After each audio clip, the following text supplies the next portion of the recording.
میں ساری پاکستانی قوم کی اور دنیا بھر میں جہاں جہاں بھی لوگ نکلے ہوئے ہیں کشمیریوں کے ساتھ یکجہتی سولیڈیرٹی کے لیے آپ سب کی شکر گزار ہوں کہ آپ لوگوں نے یہ پورا دن ہمارے لیے وقف کیا اور دنیا کے سامنے ہندوستان کا گھناؤنا چہرہ دکھایا۔ یہ صرف ایک حکومت یا ایک شخص کی آواز نہیں ہے بلکہ پوری قوم کی آواز ہے۔ پاکستان کا بچہ بچہ کشمیریوں کی قربانیوں میں ان کے ساتھ کھڑا ہے۔ مگر میں آپ کو آج یہ پیغام بھی دینا چاہتی ہوں کہ جس تیزی سے، جس فرونیت سے، جس شدت کے ساتھ ہندوستان ہماری نسل کشی کر رہا ہے، تاریخ میں ایسا اگزامپل نہیں ملے گا۔ ان 2 سالوں میں 50 لاکھ انڈینز کو ڈومسائل دے دیے ہیں ایک ڈسپیوٹڈ ٹیریٹری کے اندر، جہاں کے مالک اور وارث ہم تھے، اور ہمیں اپنی ہی زمین پہ کمپلیٹ ریفیوجی بنا دیا ہے۔ بستیاں جلا دی ہیں، ہنڈریڈز آف گھر جو ہیں وہ تباہ کر دیے ہیں، لوگوں کو لاکھوں کی تعداد میں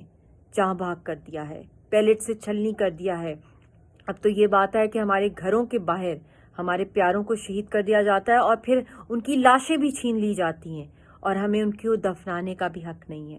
آپ لوگ ہماری آواز بنیں اور آج کے دن عہد کریں کہ اس پورا سال، جب تک اگلا سال 5 فروری نہیں آتا، آپ دن رات ہماری آواز بنیں گے، دنیا تک ہندوستان کا گھناؤنا چہرہ پہنچائیں گے اور اس کیمپین کے اندر شدت لائیں گے جس شدت سے وہ ہمارا قتل عام کر رہا ہے۔